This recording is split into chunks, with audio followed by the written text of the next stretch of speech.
All right, then let's start off. Welcome, Cap and Future Language to Battle Access TV. How are you guys? Absolutely beautiful. How are you, sir?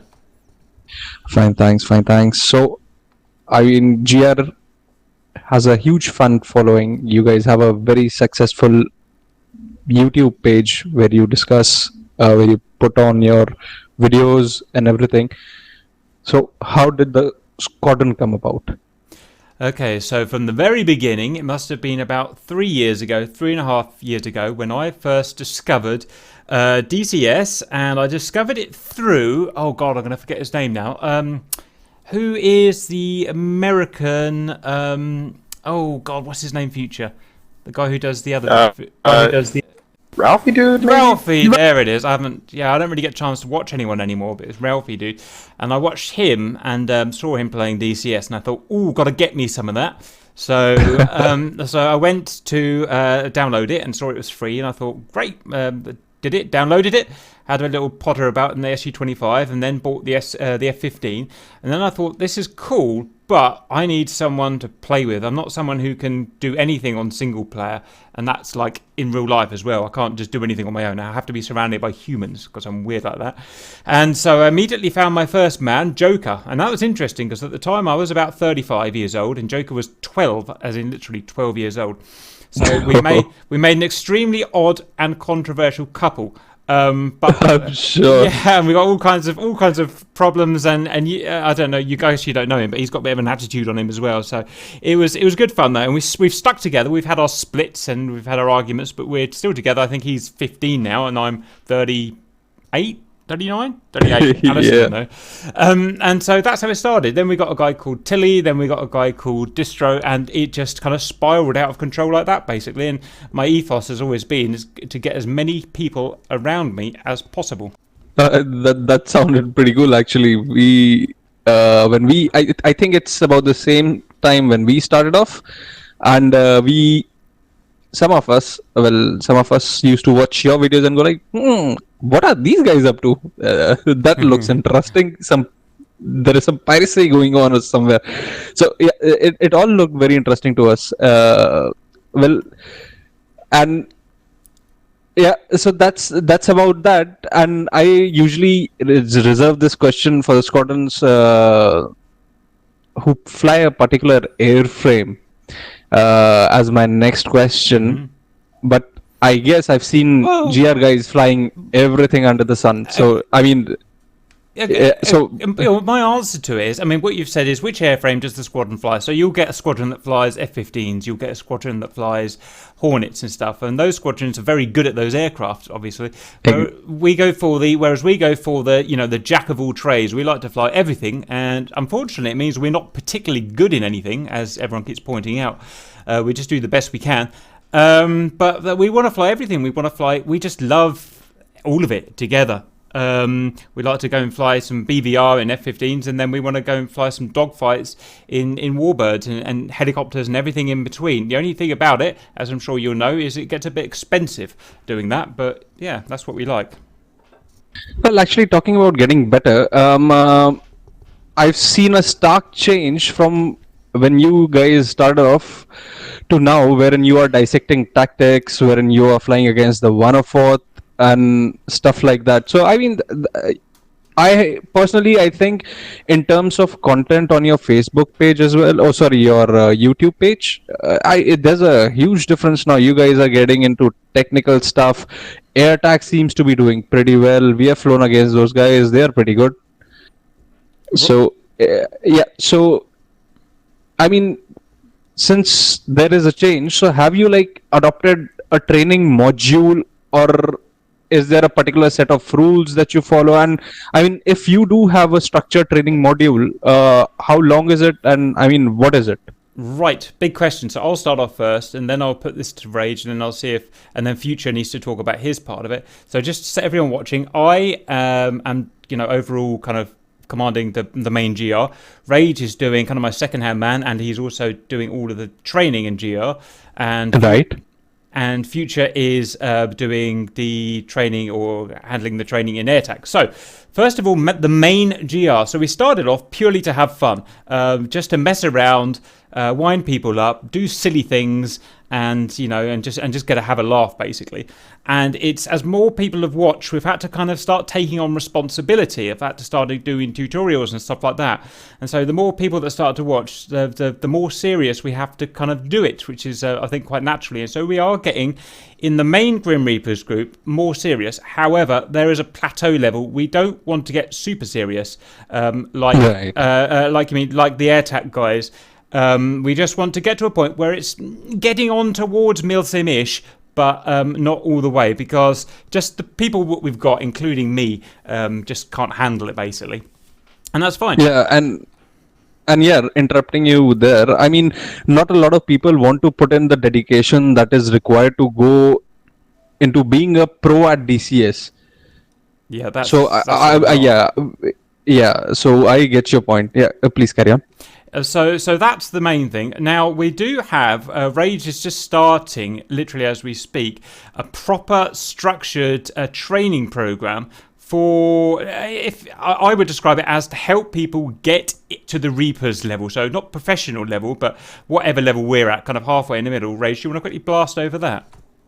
Yeah, so it starts people who just come into the game from the absolute basic level, and then just takes them up to our level. And if there's people that want to teach more milsim stuff, then it has that opportunity as well. So it's flexible. It's flexible. Roger. Yeah, that sounds actually pretty cool. Yeah, go ahead. And is that open to the public as well, isn't it? Or Yep, open to the public. Right, so that's the Grim Reapers training program, which has just been set up at the moment, and then about about a year ago, in fact, some of the kind of top flyers from the main GR group decided to go and create AirTac. And before I turn it over to Future, those are the guys that wanted to take it a bit more seriously. Generally, those kind of guys are kind of the younger kind of single males who've got the ability to put all that time in, because you got to train almost what it's like, you got to train every day and stuff like that. So those guys went off their own, but kind of retained part of GR. But you can tell them about that, Future,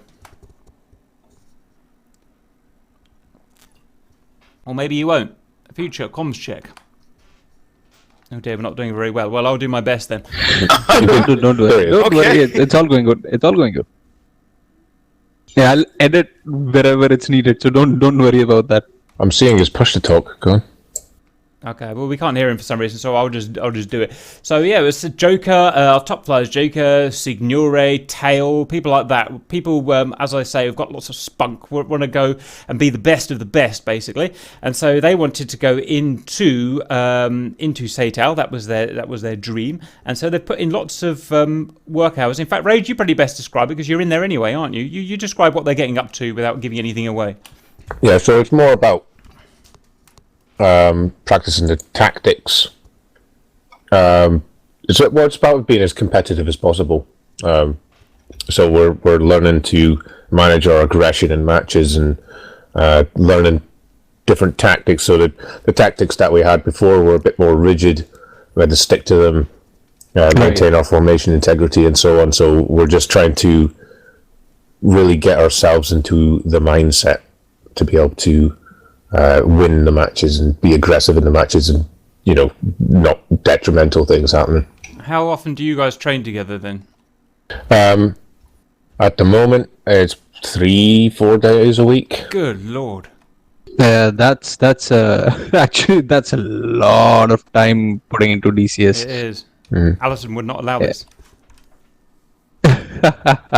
So yeah, I think, Alison, you're referring to your wife, maybe. So yeah, So coming on to my next question, how do your wife react to your passion of DCS? Good lord.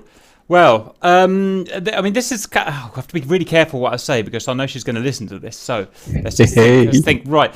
So, like I said, going the whole hog and being the AirTac, the guys training 3 or 4 times a week. That's the young kind of single man's game, and they can get away with it. But but you couldn't get away with it when you're a little bit older. You got your partner and whatnot, because everything has to be kind of shared, and however, I do spend a hell of a lot of time. I still do spend 6 days a week doing this, but in that allows us enough time together. Now, I'm very lucky because Alison's, in my case, has taken this on board and wanted to take it on as her project as well. So she does the Facebook for us. She does I don't even know what it's called, the Twitter or something. I don't do social media. I'm just not that kind of breed. But she handles all that for us. So I'm very, very lucky that she's taken it on board like that. If she didn't like it, then that would be a real trouble. So that's the thing. We have had a couple of squadrons come in here. Every time anybody talks about their wives, their parents, and remember, these guys are the guys who can fly against 5 aircrafts, go in, beat the shit out of the enemy, come back, and then when they talk about their wives, they're shitting bricks. Exactly, because they know they're going to get bollocking because they've run late or haven't late for dinner or something. Yeah, it's actually pretty interesting to see. I mean, guys of our age, maybe approximately, I'm almost your age, we were talking about that before,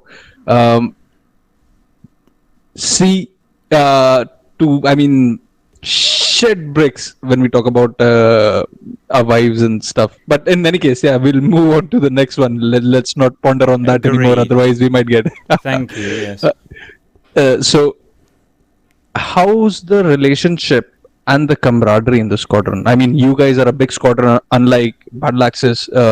We have a very small roster, very very minuscule compared to the Grim Reapers. So how is the relationship? I mean, for us, the smaller the squadron is, the more we feel the camaraderie and better the relationship. But how do you manage that? How do you guys, keep in touch, and how do you manage that? Yeah, that's a tough one because we've had, I don't know, I guess a lot of it goes behind the curtain, so I guess people watching don't see, but we've had everything, seriously.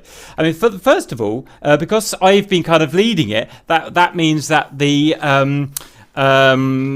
whole squadron's taken on my kind of weird sense of humour. I don't know if you call it a British sense of humour or whatever, but basically everyone just takes the piss out of each other all the time. That's like it's just, I don't know if it's a British thing or not, or if it's all over the world. I don't know. Just when guys get together, they kind of get like this, and it's put a lot of people off. A lot of really skillful people have come into the Grim Reapers, but they've been put off by us. I don't want to say not taking things seriously, because we do, but behind the scenes we're all joking and constantly just ripping each other, and that's what we do. It's just how we get on. So there's that, and that works well for us, and it diffuses a lot of tension and stuff like that. However, because we are a big squadron as well, it means that I don't know the word here, but it can fracture very easily, and very often has. Where quite you get polarized. Yeah, quite polarized. So you often get camps. You get kind of the left camp and you get the right camp. I don't mean politically, right, but some people will go over to this side, so some people will go over to that side. And every year or so, you get the inevitable split where the side that essentially I'm not in kind of splits off and creates their own team. I think we've had 3 splits so far like this, and those guys have gone off and invented their own team. We're getting good at stopping it now, and we're good at talking and having meetings and stuff like that. But that is the only danger when you get a big camp of people, not just a small bunch of friends, that you get this situation where you get this fracturing into camps. But touch wood, we haven't had any split for just over a year. Actually, just over a year now, I suppose. And everyone seems good and happy at the moment. So, to summarise, basically a witty sense of humour and people not taking things too personally and too seriously. All right. Yeah. So, I mean, that's the personal side of things. However, in the air, you need to maintain some sort of discipline for flying in DCS or flying in general if you're in combat aviation or something. So, keeping that in mind, do you guys have a certain ranking system or something like that wherein you enforce that discipline into your guys who are flying? We do. Do you want to go over our ranking system very quickly, Rage? Yes, so we've got we start off people coming in, go over the applications, and if their application is accepted, to get a check ride, and then they become a cadet if they pass. Right.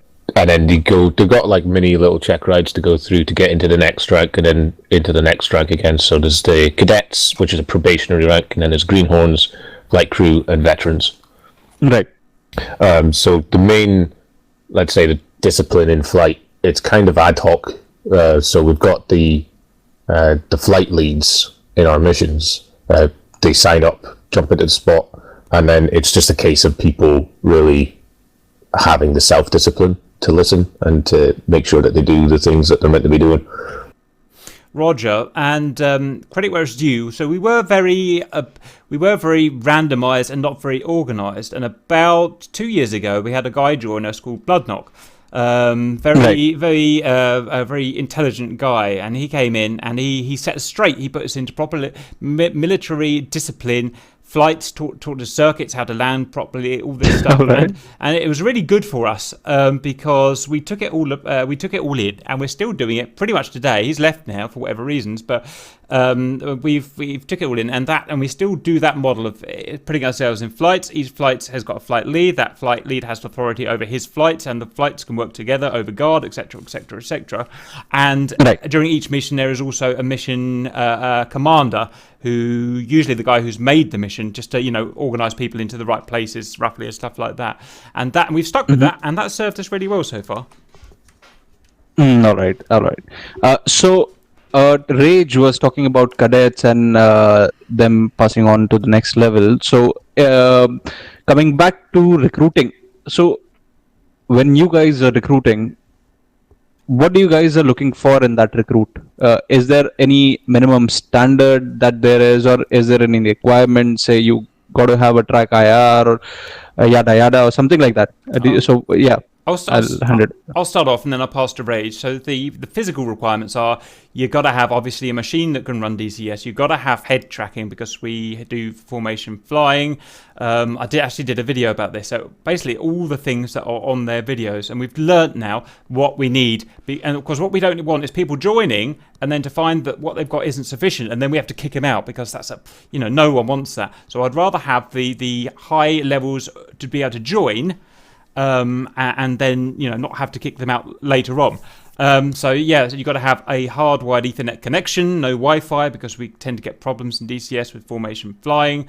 And there's a couple of other things, and then that basically allows them to apply. And then once they've applied, Rage takes over, and you can go over your what you require, Rage. Mm-hmm. Yeah. So once they're been accepted for their check ride, there's kind of aspects of the check ride mission, and the mission is an air-to-ground mission and then an air-to-air mission in a flight. So they've got, basically the whole point of it is to show that they're capable of flying an entire mission, or two entire missions, so both air-to-air and air-to-ground.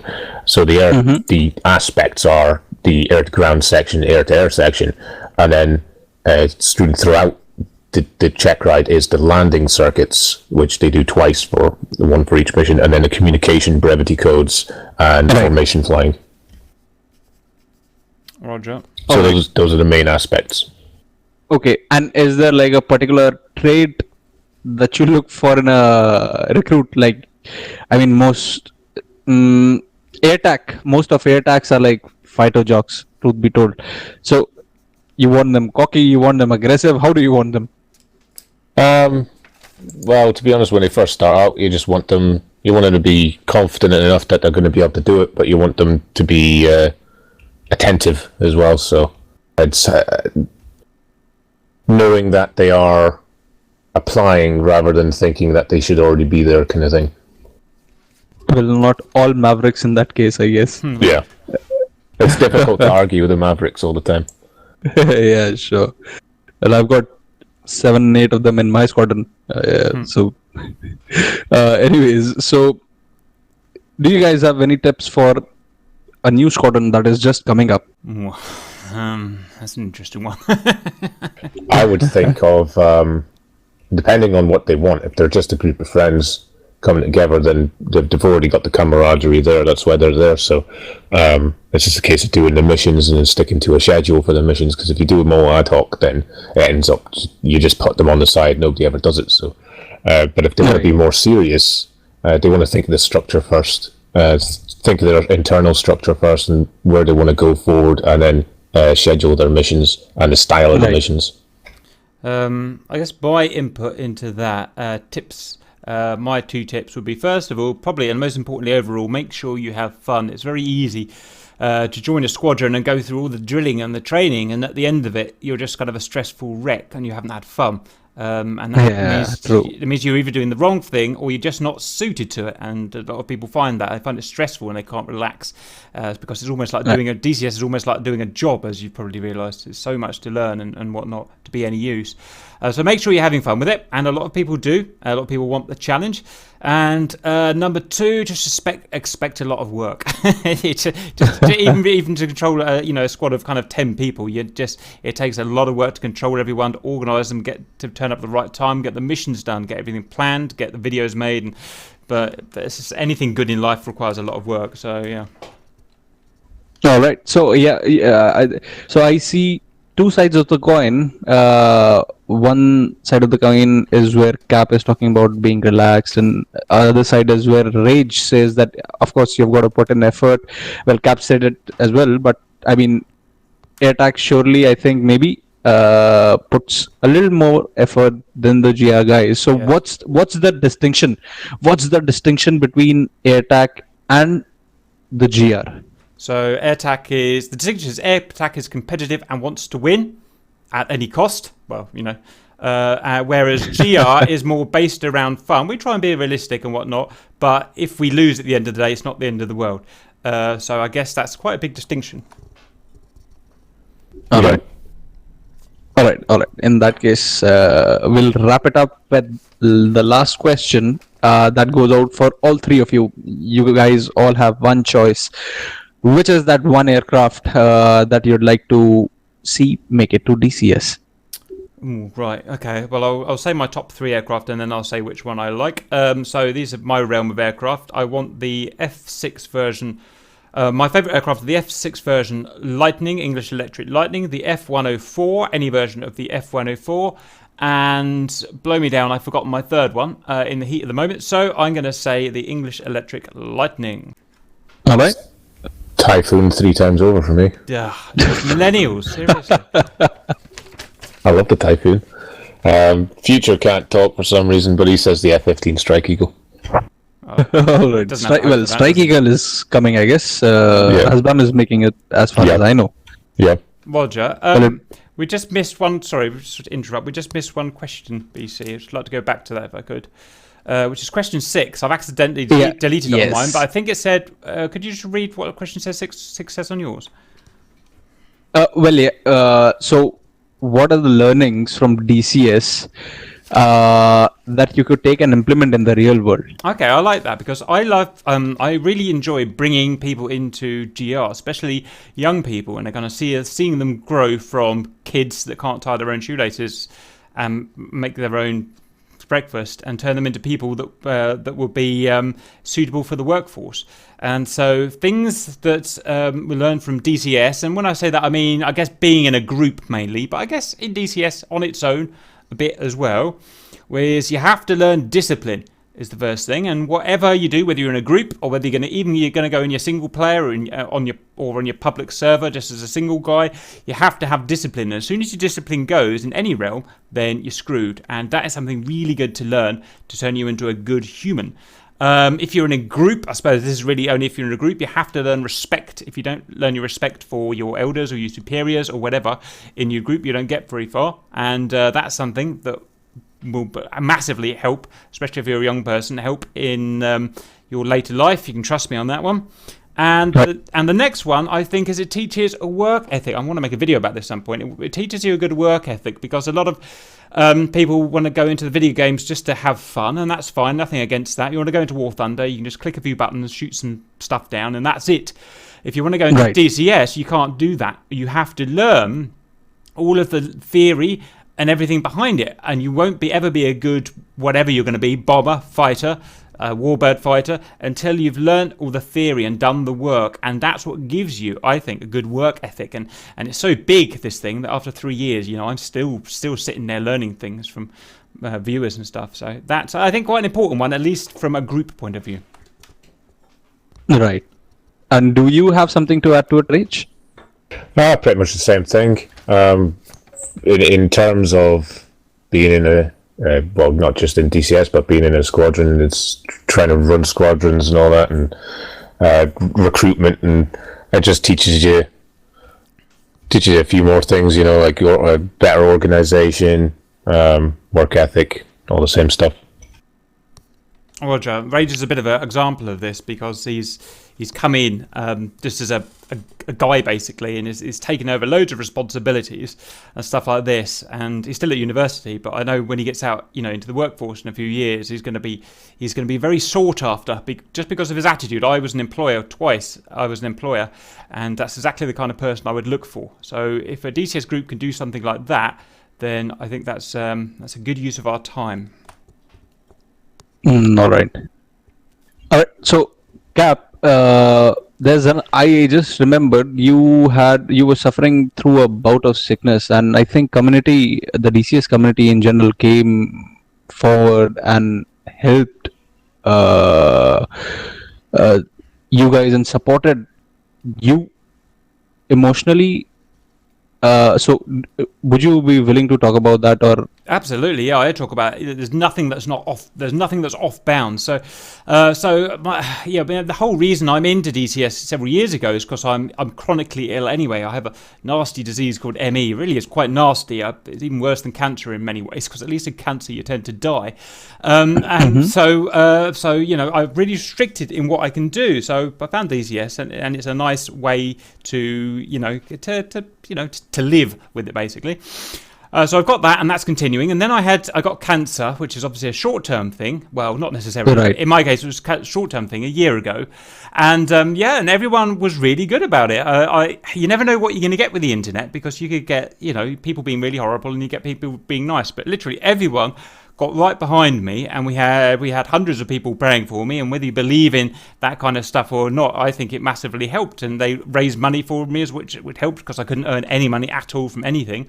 And right. Absolutely was required. And also what came out of it is the awareness. I didn't know anything about cancer before. I didn't really care, to be honest, if I'm honest with you.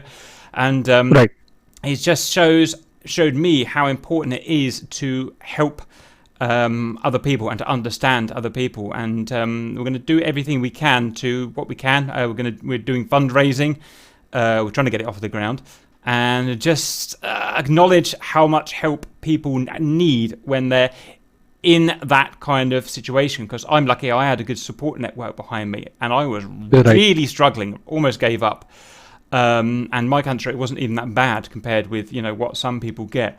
So really opened my eyes and showed how much people help. And obviously a massive thank you for everyone that got me through it as well. And let's hope we don't get too many more people going through it.